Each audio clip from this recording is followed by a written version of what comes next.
At a bridge site in western Pennsylvania, it's not what you say, but how you say it. Manongahela, that's how I pronounce it. I'm not from around here, so I have a little more difficult time. This is the Manongahela River. I know that's a tough one. It's been pronounced many different ways. I don't always get it right either. Manongahela River. Indeed, the Manongahela Bridge was starting to take shape during a warm fall day in late October. With 6 piers either complete or gaining in elevation, crews were working on portions of the bridge spans. Using the balanced cantilever method, prime contractor Walsh Construction was finishing rebar installation on a segment above Pier 5 in preparation of casting concrete, and also was executing some post-tensioning work, which hit a snag, albeit a minor one. Yeah, a little snag. You got to be careful. There's 27 wires in this jag to get threaded through. So keeping your eye on all the wedges, making sure it's grabbing all of those. You got to bring it out slowly and keeping your eye on it and making sure if one wedge doesn't grab, you're only pulling 26 wires versus the 27, so you're putting more stress on those 26 than you're supposed to. And you can over elongate that strand. Once you over elongate it, it's no good. You got to burn it out, take it out, replace the whole thing, and that's pretty expensive. And it pays just to take an extra few seconds just to watch it and make sure that the process is being followed properly. The fact that the bridge deck is approximately 200 feet high and exposed to harsher weather conditions also has crews being extra cautious when it comes to curing the concrete. According to Burke, this time of year a double layer of wet burlap, a heater hose, and as much as 3 layers of curing blankets are used in order to reach a medium cure of 2,500 psi. Once the concrete reaches 3,500 psi, all covering is removed. The environment certainly has changed since the Pennsylvania Turnpike decided to move forward with this bridge project.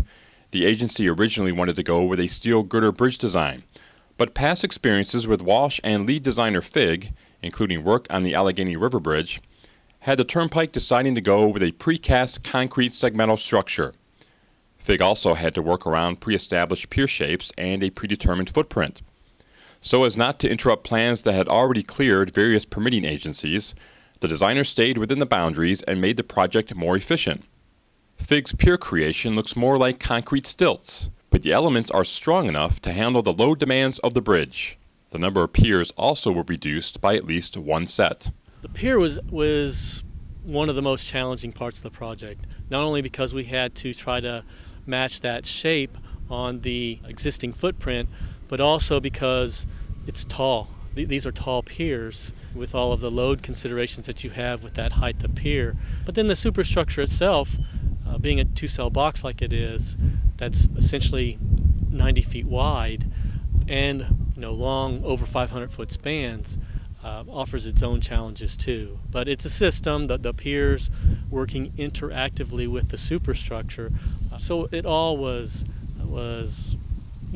a challenge for design, because you're pushing some of the longer spans and taller piers that you would see on just about any bridge. Once the Manongahela Bridge is complete in late 2011, the Pennsylvania Turnpike will have a challenge of a different matter in the form of financing. The goal of the agency is to extend the Monfayette Expressway all the way into Pittsburgh, but that last stretch is lacking the dollars. There's other portions north of here up towards the city of Pittsburgh where there is no funding to complete that work. We are approximately at the design field view stage of design, which is about 40%, 40%, but we've had to halt all design on that because it really didn't make sense moving that along with what remaining funds there were, because there wasn't enough to finish the design and definitely not enough to do the construction.